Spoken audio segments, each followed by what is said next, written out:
அனைவருக்கும் முதலினுடைய வணக்கத்தை நான் தெரிவிக்கிறேன். ஒன்றிய அரசு என்பது நமக்கு வழங்க வேண்டிய நிதியை ஏறத்தாழ 2152 கோடி ரூபாய் நமக்கு வழங்க வேண்டிய நிதியை நீ இதை ஒத்துக்கொண்டால் தான் நான் பணம் தருவேன் என்கிற வகையில் பிஎம் ஸ்ரீ அப்படிங்கிற ஒரு ஸ்கூல் அந்த சிஸ்டத்தை கொண்டு வரணும்னு ஆசைப்படுறாங்க. குறிப்பாக இந்த பிஎம் ஸ்ரீ ஸ்கூலுங்கிற திட்டம் எதுக்காக கொண்டு வர போகிறோம் என்று சொன்னால் தரமான கல்வியை நாங்கள் வழங்க வேண்டும் என்று அவர்கள் சொல்லியிருக்காங்க. சரி, தரமான கல்வியை நீங்கள் வழங்க வேண்டும் என்று சொல்லும்போது ஏற்கனவே எங்களுடைய மாநிலம் என்பது தரமான கல்வியை தானே வழங்கி கொண்டிருக்கின்றது. கூடுதலாக இன்னும் தரத்தை நீங்கள் உயர்த்தப் போகிறீர்கள் என்று சொன்னால் அந்த பிஎம் ஸ்ரீயில் அப்படி என்ன தான் நீங்கள் எக்ஸ்ட்ராவாக நீங்கள் பண்ண போகிறீங்க? எங்களுடைய தமிழக அரசு ஏற்கனவே நம்முடைய மாண்புமிகு தமிழ்நாட்டு முதலமைச்சர் கொண்டு வந்திருக்கின்ற திட்டத்தை காட்டிலும் அது உயர்ந்த திட்டமா என்று அதை கலந்து ஆலோசிக்கும் பொழுது தான் தெரிகிறது. அதில் நீங்கள் NEP 2020 புதிய கல்விக் கொள்கை இதை நீங்கள் இந்த பிஎம்சி ஸ்கூல் மூலமாக கொண்டு வருவதை நாங்கள் தெரிந்து கொண்டோம். அதில் குறிப்பாக பார்த்திங்கன்னா இந்த மும்மொழி கொள்கை சார்ந்து இருக்கின்ற ஒரு சரத்து, அதேமன்று 3ஆம் வகுப்பு 5ஆம் வகுப்பு 8ஆம் வகுப்பை சார்ந்திருக்கின்ற மாணவர்களுக்கான பொது தேர்வு போன்ற ஒரு முறையை கொண்டு வருவது, ஒகேஷனல் குரூப் 6ஆம் வகுப்புலேருந்தே கொண்டு வருது என்பது ட்ராப் அவுட்டுக்கு நீங்கள் அதிகப்படியான வழிவகை செய்வது போன்ற இருந்ததுனால் நாங்கள் சொன்னால் நாங்கள் ஏற்கனவே ட்ராப் அவுட்டில் நாங்கள் மினிமைஸ் பண்ணி இன்றைக்கி ஒட்டுமொத்தமாக இந்தியாவிலே ட்ராப் அவுட் இல்லாத ஒரு மாநிலமாக நாங்கள் ஆக்கிவிட்டே இருக்கோம். நாங்கள் குறிப்பாக ஆட்சி மாற்றம் ஏற்பட்ட பொழுது கிட்டத்தட்ட 16% இருந்ததை 5% கீழ் கொண்டு வர வேண்டும் இடைநிற்றலை என்று சொல்லி இன்றைக்கி அதை நம்ம கொண்டு வந்துட்டோம். ஸோ தொடர்ந்து நம்முடைய மாண்பு தமிழ்நாட்டு முதலமைச்சருடைய வழிகாட்டுதலின்படி நம்முடைய மாண்பு துணை முதலமைச்சர் எடுத்த ஒரு மிகப்பெரிய ஒரு ஆர்ப்பாட்டம் என்பது எங்களுடைய தோழமை கட்சியை சார்ந்திருக்கின்ற ஒவ்வொருவரும் ஒன்றிணைந்து, வெறும் தோழமை கட்சியை சார்ந்திருக்கின்ற தலைவர்கள் மட்டுமல்ல, இன்றைக்கு மக்களும் அது வீதிக்கு கோலம் போட்டு எதிர்ப்பு தெரிவிப்பதாக இருந்தாலும் அல்லது ஆங்காங்கே மாணவர்கள் இந்த மும்மொழி கொள்கையை எதிர்த்து அவர்கள் செய்த அந்த ஆர்ப்பாட்டங்கள், எழுப்பிய எழுச்சி உரைகள், இங்கே ஆங்காங்கே நடைபெறுகின்ற கருத்தரங்குகள் என்று தொடர்ந்து மீண்டும் ஒரு மொழிப்போரை நீங்கள் கொண்டு வரக்கூடாது என்கின்ற விதத்தில் எங்களுடைய கண்டனத்தை நாங்கள் தெரிவித்தோம். இன்றைக்கு நம்முடைய மாண்புமிகு ஒன்றியத்தினுடைய கல்வி அமைச்சர் அதற்கென்று ஒரு தனியாக ஒரு கடிதத்தை எழுதியிருக்கிறார்.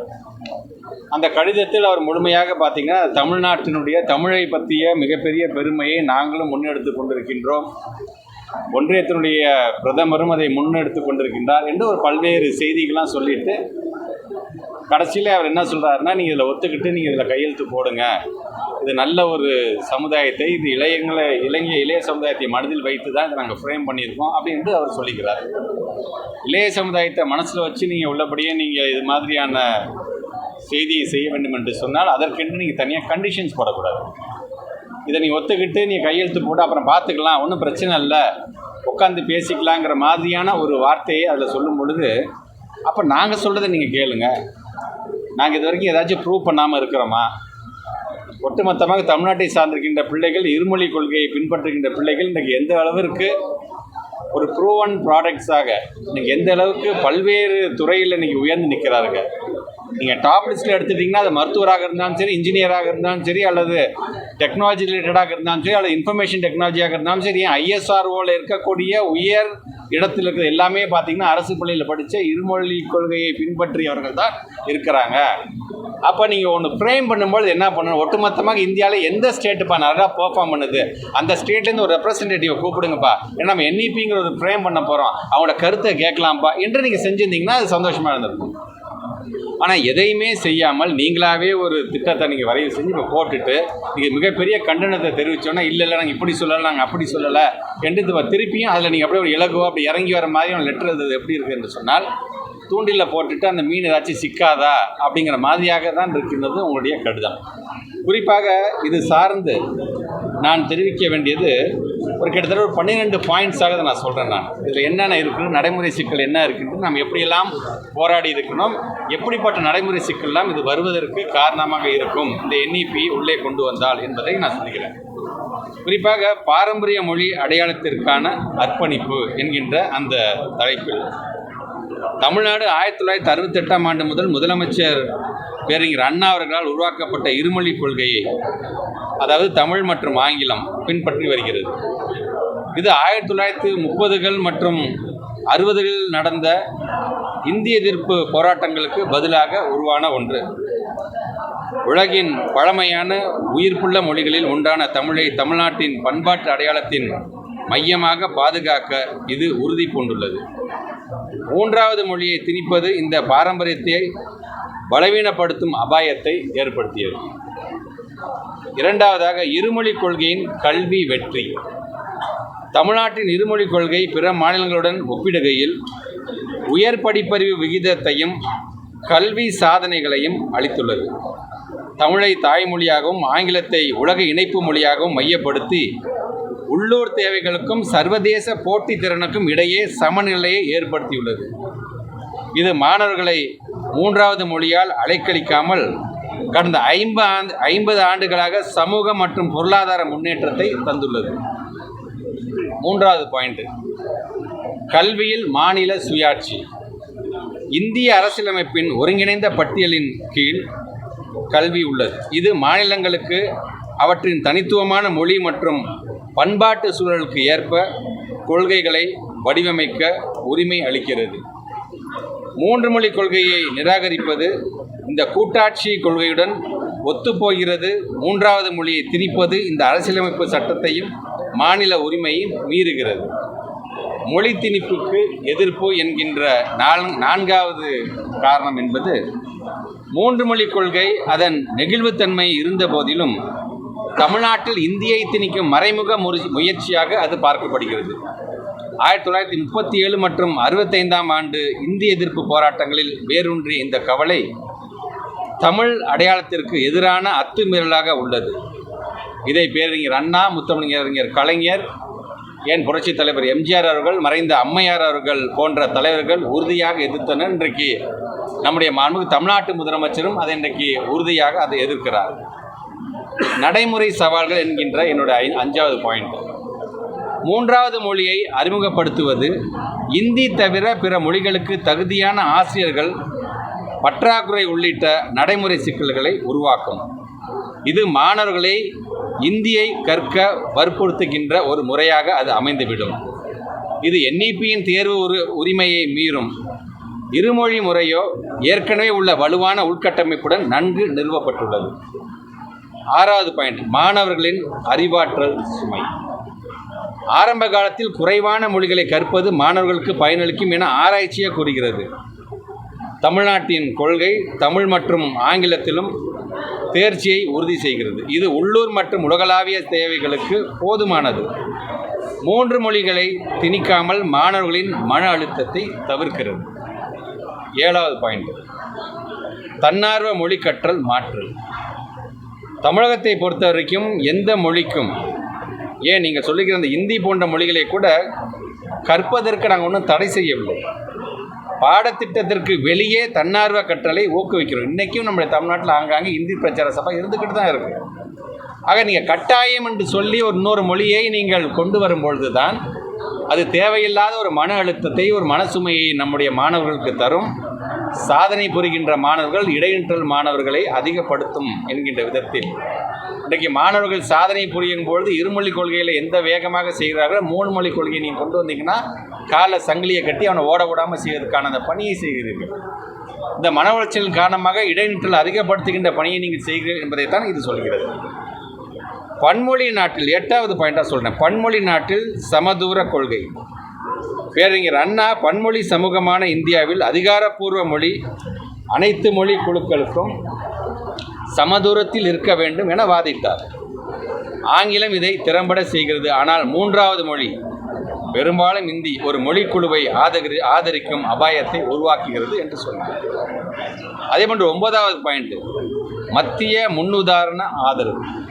76ஆம் ஆண்டு அதிகாரப்பூர்வ மொழிகள் ஒன்றியத்தின் அதிகாரப்பூர்வ பயன்பாட்டிற்கு விதி 1 படி தமிழ்நாடு 1963ஆம் ஆண்டு அதிகாரப்பூர்வ மொழிகள் சட்டத்திலிருந்து விலக்கு பெற்றுள்ளது.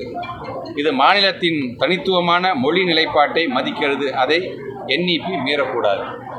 உங்களுக்கே தெரியும், நம்மளை பொறுத்த வரைக்கும் லாங்குவேஜ் ஆக்ட் அப்படிங்கிறது 1963 வரும்போது அமெண்ட்மெண்ட் நம்ம 1967க்கு நம்ம கொண்டு வந்து 1976 அது லாங்குவேஜோட ரூல்ஸாக வந்ததுலேருந்து பார்த்தீங்கன்னா இந்த மும்மொழி கொள்கையில் ஒட்டுமொத்த இந்தியாவிலே தமிழ்நாட்டுக்கு எக்ஸம்ஷன் வாங்கின ஒரே மாநிலம் எதுன்னு பார்த்தா நாம தான். அங்கே இருமொழி கொள்கை தான் இருக்க வேண்டும் என்று 1976 ரூல்ஸே சொல்கின்ற அளவுக்கு இன்றைக்கி அதை நாம் அதை இந்த என்இபி மீறக்கூடாது என்கிற விதத்தில் அதை நாம் சொல்கிறோம். 10வது பாயிண்டாக அரசியல் ஒருமித்த ஆதரவு. அது நம்முடைய தமிழ்நாட்டை சார்ந்திருக்கின்ற எல்லா இயக்கங்களும் கட்சியால், கட்சியின் பெயரால், கொண்ட கொள்கைகளால், கொண்ட தலைவர்களால் நாம் மாறுபட்டு வேறுபட்டு இருந்தாலும் இந்த இருமொழி கொள்கை என்று வரும்பொழுது அனைத்து முக்கிய அரசியல் கட்சிகளும் இந்த இருமொழி கொள்கையை ஆதரிக்கின்றன. அதனுடைய வெளிப்பாடு தான் இன்றைக்கி தமிழ்நாட்டில் ஒட்டுமொத்த உலகத்தில் 8 திசையிலும் இது சார்ந்து ஏதோ ஒரு விதத்தில் ஒரு குரல் ஒலித்து கொண்டே இருக்கின்றது என்பதை நான் இங்கே பதிவு செய்ய கடமைப்பட்டிருக்கின்றேன். பாதகமின்மையின் சான்று. 3வது மொழி இல்லாதது வாய்ப்புகளை கட்டுப்படுத்துவதாக விமர்சிக்கப்பட்டாலும் தமிழ்நாட்டு மாணவர்கள் மற்றும் தொழில் முறையர்கள் தேசிய மற்றும் உலகளாவிய அளவில் சிறப்பாக உள்ளனர். மாநிலத்தின் பொருளாதாரம், தகவல் தொழில்நுட்பம் மற்றும் புலம்பெயர் வெற்றி இதை நிரூபிக்கிறது. நிறைவாக 12வது பாயிண்ட், கூட்டாட்சி ஒத்துழைப்பு வேண்டுகோள். நிதி அழுத்தம் அல்லது கொள்கை திணிப்புக்கு பதிலாக தமிழ்நாடு கூட்டாட்சி ஒத்துழைப்பை விரும்புகிறது. என்இபியின் நெகிழ்வுத்தன்மை தமிழ்நாட்டின் வெற்றிகரமான இருமொழி மாதிரியை மதிக்க வேண்டும். ஒருமைப்பாட்டை விட பன்முகத்தன்மையை ஊக்குவிக்க வேண்டும். இந்த புள்ளிகள் தமிழ்நாட்டின் வரலாற்றின் உறுதிப்பாடு, நடைமுறை சாதனைகள் மற்றும் அரசியலமைப்பு உரிமைகளை வலியுறுத்தி இந்தியாவின் கூட்டாட்சி அமைப்பிற்குள் பரஸ்பர மரியாதையை வேண்டுகிறது என்கின்ற இந்த என்னுடைய விளக்கத்தை தெரிவிக்க நான் கடமைப்பட்டிருக்கின்றேன். ஆக அவர்கள் எழுதியிருக்கின்ற இந்த கடிதத்திற்கான போதுமான பதில்களை எந்த விதத்திலும் நாம் ஏமாந்து விடக்கூடாது என்கின்ற விதத்திலும், ஏற்கனவே குறைந்தபட்சம் ஒட்டுமொத்தமாக இந்தியாவில் 56 மொழிகள் முழுமையாக எதால் விழுங்கப்பட்டிருக்கிறது என்று சொன்னால் இந்தி மொழியால் விழுங்கப்பட்டிருக்கின்றது. இதே நம்முடைய மாண்புமிகு அமைச்சர் தர்மேந்திர பிரதான் சார்ந்திருக்கின்ற மாநிலமான ஒடிசாவில் இருக்கின்ற ஒரியா மொழி உள்பட நான் சொல்கின்றேன், போஜ்புரி உள்பட, ராஜஸ்தானி உள்பட, இப்படி நம்ம கண்ணுக்கு தெரிஞ்சு கண்ணுக்கு தெரியாமல் 56க்கும் மேற்பட்டிருக்கின்ற அந்த லாங்குவேஜஸ் முழுமையாக இந்தியினுடைய திணிப்பால் அளிக்கப்பட்டிருக்கின்றது. அது போன்ற நிலை நம்முடைய தாய்மொழிக்கும் வந்துவிடக்கூடாது என்பதற்காகத்தான் உலக தாய்மொழி தினமான இந்த நாளில் நம்முடைய பத்திரிகை துறை, ஊடகத்துறை சார்ந்திருக்கின்ற நண்பர்கள் மூலமாகவும் இந்த விளக்கத்தை நான் சொல்லியிருக்கின்றேன். ஆக எந்த விதத்திலும் அதற்கு பலியாகாமல், இப்போ பல்வேறு மாநிலங்களில் நாங்கள் எங்களுடைய அதிகாரி மூலமாக நாங்கள் பேசும்போது அவங்க சொல்கிறது என்ன என்று சொன்னால், இந்த மும்மொழி கொள்கை பிரச்சனையாக இருந்தாலும் அவங்க ஏற்கனவே சொல்கிற மாதிரி 3ஆம் வகுப்பு, 5ஆம் வகுப்பு, 8ஆம் வகுப்பில் இருக்கின்ற பொதுத் தேர்வை கொண்டு வருகின்ற பிரச்சனையாக இருந்தாலும் இது எல்லா விதத்திலையும் இந்த எண்ணிப்பை நம்ம ஏற்றுக்கிட்டோம்னு சொன்னால் கொஞ்சம் கொஞ்சமாக அவங்களை கரிக்குலமாக கொண்டு வந்துடுவாங்க. வரலாறு மாற்றப்படும். நல்லவன் சொல்கிறவன் ஏற்கனவே நல்லவன் நம்ம சொல்லிக்கிட்டு இருக்க வரலாற்றில் இருக்கின்ற தலைவர்களெல்லாம் கெட்டவர்களாக காட்டுவார்கள். யார் யாரும் கெட்டவர்களாக இருக்கிறவர்கள் நல்லவர்களாக, தியாகிகளாக காட்டுவார்கள். இது எல்லாமே பார்த்திங்கன்னா இந்த பிரேமருக்குள்ளே கொஞ்சம் கொஞ்சமாக உள்ளே நுழைஞ்சிடும். இதை உள்ளே நுழைய விடாமல் அரணாக காக்கக்கூடியவர்கள் நம்முடைய தமிழ்நாடு முதலமைச்சர் இருக்கிறதுனால தான் இல்லாத கண்டிஷன்ஸ்லாம் போட்டுட்டு, விவாத பொருளாக இருக்கின்ற கண்டிஷன்ஸ்லாம் கையில் வச்சுக்கிட்டு இதில் கையெழுத்து போட்டால் தான் பணம் தருவேன் என்று சொல்லாமல் உடனடியாக எங்களுடைய இந்த பணத்தை நீங்கள் விடுவிக்க வேண்டும் என்று நேற்று நம்முடைய மாண்புமிகு தமிழ்நாட்டுடைய முதலமைச்சர் அவர்கள் ஒன்றிய பிரதமருக்கு ஒரு நீண்ட கடிதத்தையும் எழுதியிருக்கிறார். அது வெறும் கடிதம், வெறும் காகிதம் மட்டுமல்ல, ஏறத்தாழ 43 லட்சம் மாணவருடைய எதிர்காலம் அதில் அடங்கியிருக்கின்றது என்பதை மனதில் வைத்து ஒன்றிய அரசு இந்த காரணத்தெல்லாம் சொல்லி தமிழுடைய பெருமையை நீங்கள் சொல்ல வேண்டிய அவசியம் இல்லை. தமிழுடைய பெருமையை அறிந்ததுனால தான் இன்றைக்கு 8 திக்கிலும் இதுக்கான எதிர்ப்புகள் இங்கே வந்து கொண்டிருக்கின்றது. அதனால் தமிழை பற்றியும் தமிழ் இனத்தை பற்றியும் நன்றாக தெரியும். எங்களுடைய இருமொழி கொள்கையின் மூலமாக எங்களுடைய சாதனைகள் என்ன என்பதை நீங்கள் தெரிந்து கொண்டும் அறிந்து கொண்டும் தமிழ்நாட்டுடைய மாடல் நம்ம பின்பற்றணும்பான் என்று சொல்வதற்கு பதிலாக நாங்கள் சொல்றதை நீங்கள் கேளுப்பா என்கின்ற அந்த சொல்லைத்தான் நாங்கள் எதிர்க்கிறோம் என்பதை நான் பதிவு செய்கிறேன். தமிழ்நாட்டுக்குன்னு மத்திய அமைச்சர் சொல்லியிருக்காரு. புரியல. பிஎம்சி 5000 கோடி இதெல்லாம் தமிழகத்துக்கு இந்த இழப்பு ஏற்படும் சொல்றாரு. இன்னும் மீண்டும் ஒரு மிரட்டலா? பிஎம்சி நான் ஏற்கனவே தமிழ்நாடு முதலமைச்சர் சொன்ன மாதிரி தான் பிளாக்மெயில் பண்ணுறதை நீங்கள் நிறுத்துங்க. இப்போ நீங்கள் பத்திரிகை துறை நம்பர் சேரும்போது 2023 கடைசி தவணையிலேருந்து ஆரம்பித்தது தான் அந்த பிஎம்ஸ்டியில் நீங்கள் கையெழுத்து போட வேண்டும் என்று அவங்க சொல்லியிருந்தாங்க.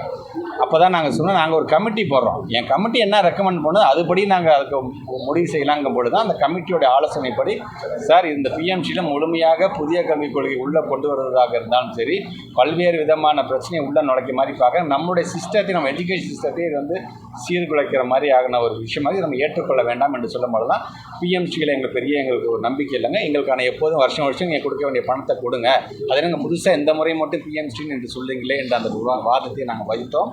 ஒரு நாடாளுமன்றத்தில் சட்டமன்றத்தில் ஒரு திட்டத்திற்கான ஒரு பில் பாஸ் பண்ணிடுச்சு அப்படின்னா அந்த பணத்தை முறையாக வழங்க வேண்டியதான். ஏன்னா அந்த பில் பாஸ் பண்ணுறது தான் நீங்கள் நாடாளுமன்றத்தில் நீங்கள் டேபிள் பண்ணுறீங்க உங்களுடைய கொள்கை எல்லாத்தையுமே. அதில் எதையுமே இதை சொல்லாமல் ஆனால் பணத்தை ரிலீஸ் பண்ணும்போது மட்டும் தனியாக ஒருத்தரையாக கூப்பிட்டு அப்படியே இந்த பிஎம்சியை கையெழுத்து போட்டிங்கன்னா சேர்த்து அப்படியே கொடுத்துட்றோம் அப்படிங்கும் பொழுது இது வந்து இது பார்கெனிங் நெகோசியேஷன்லாம் கடந்து இது ஒரு பிளாக்மெயிலாகத்தான் அது பார்க்கப்படுது. அதனால தான் சொன்னேன், கையெழுத்து போடுங்க, உங்கள் பணத்தை நான் 1/2 மணி நேரத்தில் நான் தரேன் என்று சொல்லுவது இப்போ பிளாக்மெயில் என்று சொல்லாமல் அது என்ன சொல்லுவது? இல்லை, எவ்வளவு தவணை வந்திருக்கு பிஎம்சி திட்டம்? இல்லை, கடந்த ஆண்டுலேருந்து இது வரவே இல்லையே. நம்ம ஆட்சி மாற்றம் ஏற்பட்டதுலேருந்து பிஎம்சின்னு ஒரு சிஸ்டத்தையே 2023 தானே கொண்டு வராங்க. என்ன சொல்கிறாங்கன்னா முதல்ல தவணையை நான் அவங்க சம்மதிச்சனால தான் கொடுத்தோம், இப்போ அவங்க சம்மதிக்காதனால தான் நிறுத்துறோம் அப்படின்ற மாதிரி ஒரு சொல்கிறாங்க. இல்லை, நான் திருப்பி அதில் கையெழுத்துட்டு அவங்க அந்த லெட்டரை அந்த லெட்டரை நான் படிச்சே காட்சி நம்மளோட தலைமை செயலர் என்ன லெட்டர் எழுதினாருன்னு சொன்னால், தரமான கல்வியை தரங்கிறது ரொம்ப சந்தோஷம், நாங்களும் தரமான கல்வியை கொடுக்கணும், நாங்கள் ஆசைப்படுறோம். ஆனால் நீங்கள் பிஎம்சின்னு ஒன்று புதுசாக சொல்கிறீங்க, அதுக்கு நாங்கள் ஸ்டேட் லெவலில் எங்களுடைய பிரின்சிபல் செக்ரட்டரி, குறிப்பாக பள்ளிக்கல்வித்துறை சார்ந்த பிரின்சிபல் செக்ரட்டரி மாதிரியாக நாங்கள் கமிட்டியை போடுறோம். Based on that committees recommendation அப்போ நம்ம முடிவு பண்ணிக்கலாம். முதல்ல எங்களுக்கு எப்போதும் கொடுக்குற பணத்தை முதல்ல நீங்கள் கொடுங்க என்று சொன்னோம். அந்த பேஸ்ட் ஆன் த கமிட்டிஸ் ரெக்கமெண்டேஷனே விட்டுட்டு அதான் ஒத்துக்கிட்டீங்களா, எதாவது ஒத்துக்கிட்டீங்களா, அந்த கமிட்டியை ஒத்துக்கலையே எங்களை, பிஎம்சி நமக்கு தேவையில்லை சார், அதை விடுங்க சார், நமக்கு வர வேண்டிய பணத்தை முதல்ல வாங்குங்க சார் அப்படிங்கிறதான அந்த கமிட்டியுமே சொல்லியிருக்கு. ஆக நீங்கள் எப்போதுமே எங்களுக்கு வழங்க வேண்டிய பணத்தை நீங்கள் வழங்க வேண்டும் என்பதை தான் நம்ம மைய கருத்தாங்க.